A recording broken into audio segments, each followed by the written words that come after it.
Bueno, estamos otra vez. Arrancamos hoy con los videos de la segunda clase. En esta segunda clase ustedes tenían que leer el texto de Marcelo Urquía, que habla sobre las distintas teorías epidemiológicas. Urquía arranca haciendo como una descripción del contexto en el que surge la teoría miasmática.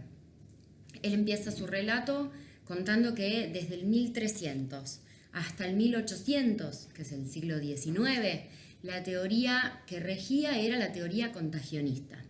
Es decir, esta idea de que no se sabía cómo, pero las enfermedades se transmitían desde los enfermos hacia los sanos.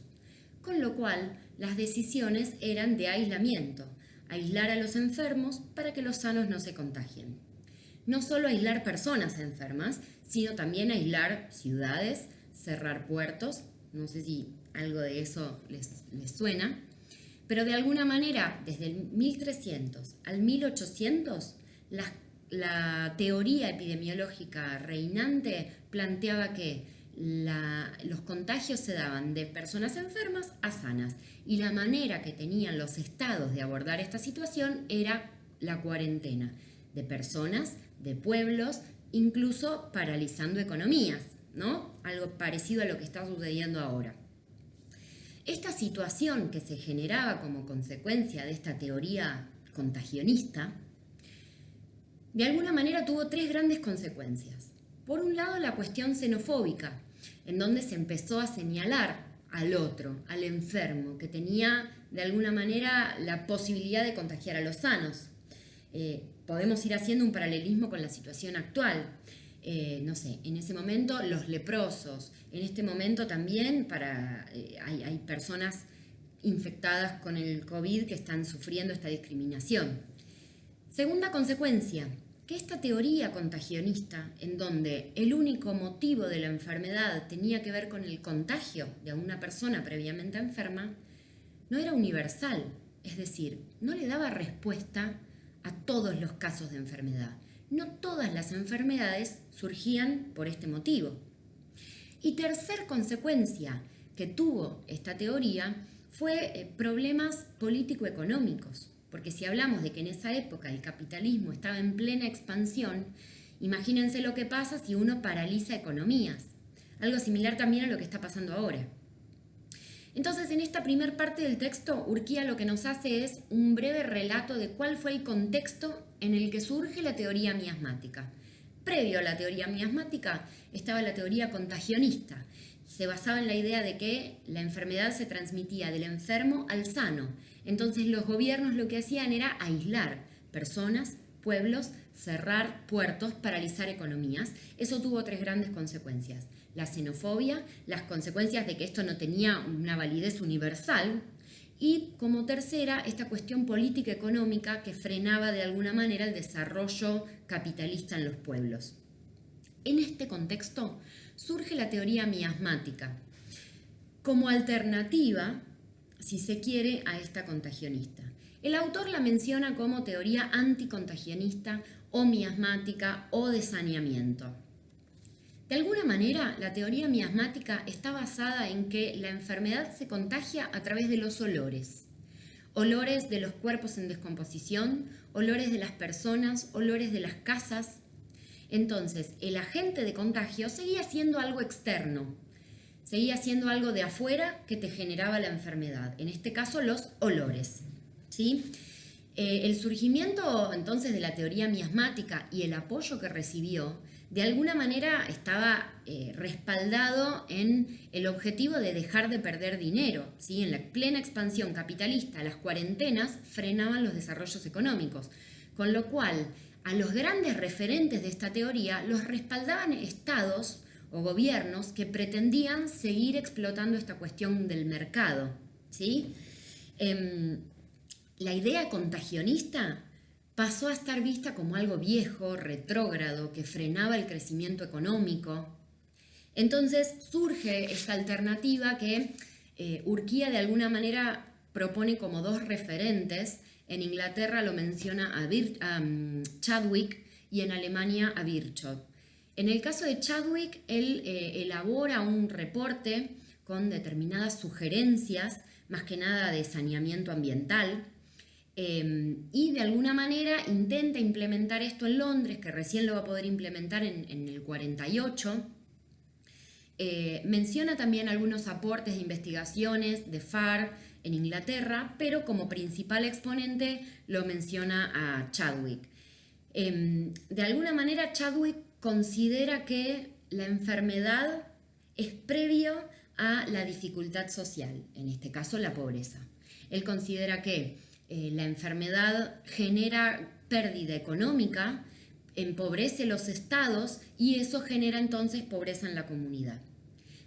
En Alemania estaba Virchow, que Urquía lo resalta como uno de los referentes y lo distingue de Chadwick en el sentido que Virchow hacía esa relación entre lo social y la enfermedad inversa a como lo hacía Chadwick. Virchow lo que decía es lo social, la problemática social es previa a la aparición de la enfermedad, por pobreza, por condiciones de vivienda, por hacinamiento, entre otras causas. Entonces, básicamente Urquía menciona dos referentes de la teoría miasmática o de saneamiento, como él le dice. En Inglaterra, Chadwick, que escribe su reporte en donde las principales estrategias eran el saneamiento de los espacios. Recién lo puede llevar adelante en el 48, implementando la red cloacal, la red de agua en Inglaterra. Y en Alemania menciona a Virchow, que si bien también respaldaba la teoría miasmática, la teoría de saneamiento, le agregaba ese plus de pensar que lo social no era una consecuencia de la enfermedad, sino que para Virchow el razonamiento era la inversa. Primero venía la dificultad social y luego la aparición de las enfermedades. Eso es importante porque Virchow era más ambicioso. Virchow decía, Chadwick proponía un movimiento de saneamiento, sanitarista, digamos.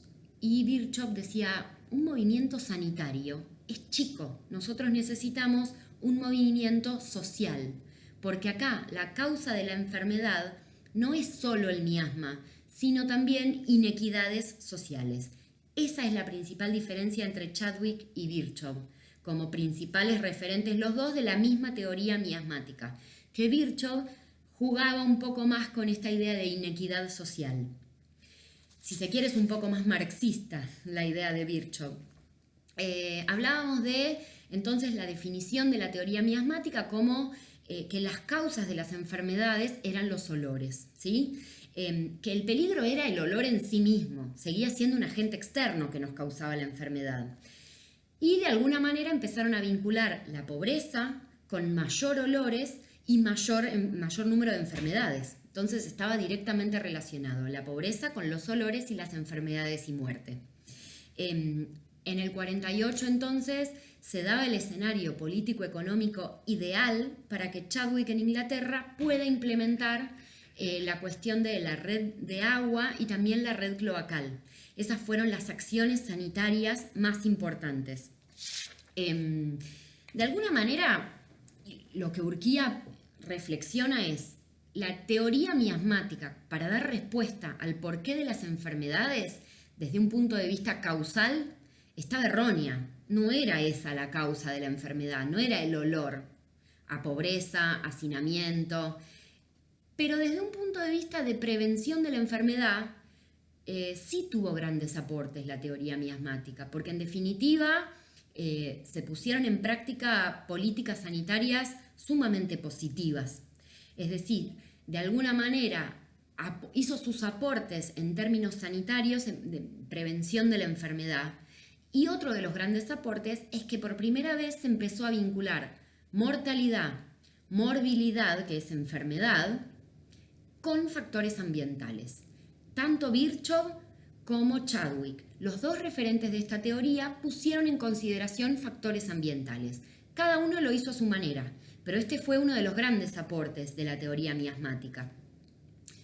Urquía hace una referencia puntual a qué lugar tuvieron las cuestiones socioculturales dentro de esta teoría miasmática. Y lo que Urquía dice es, lo sociocultural no está en sí mismo en la definición de la teoría miasmática, porque de alguna manera lo que plantea es que los olores son causantes de enfermedades, pero lo sociocultural, de alguna manera, sí se pone en evidencia a la hora de aplicar esta teoría, incluso como la aplicó Chadwick, digamos, porque esta cuestión del saneamiento, incluso otros referentes de esta teoría miasmática han podido incluir en sus investigaciones aspectos como ya no solamente el agua o la cloaca, vivienda, alimentación, hacinamiento, condiciones de trabajo.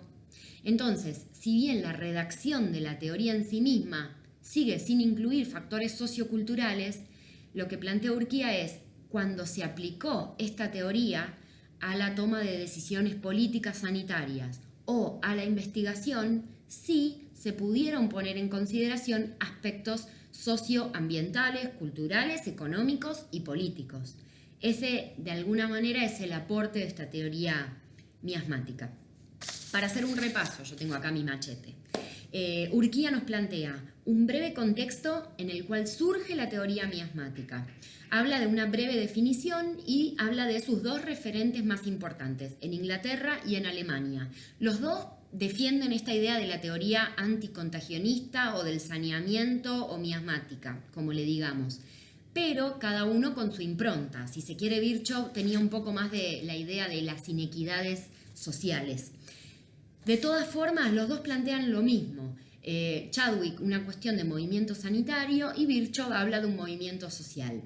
En ambos casos, en la definición de la teoría en sí misma, no hay aspectos socioculturales tan fuertes, pero cuando se aplicó, por ejemplo, en Inglaterra con el saneamiento de las aguas, de las cloacas, incluso también el autor menciona proyectos de investigación de Farr, de Simon, de otros referentes de esta teoría, también se incluyeron aspectos socioculturales. Entonces, eso, en breves 12 minutos, es, digamos, el aporte de Urquía en relación a la teoría miasmática.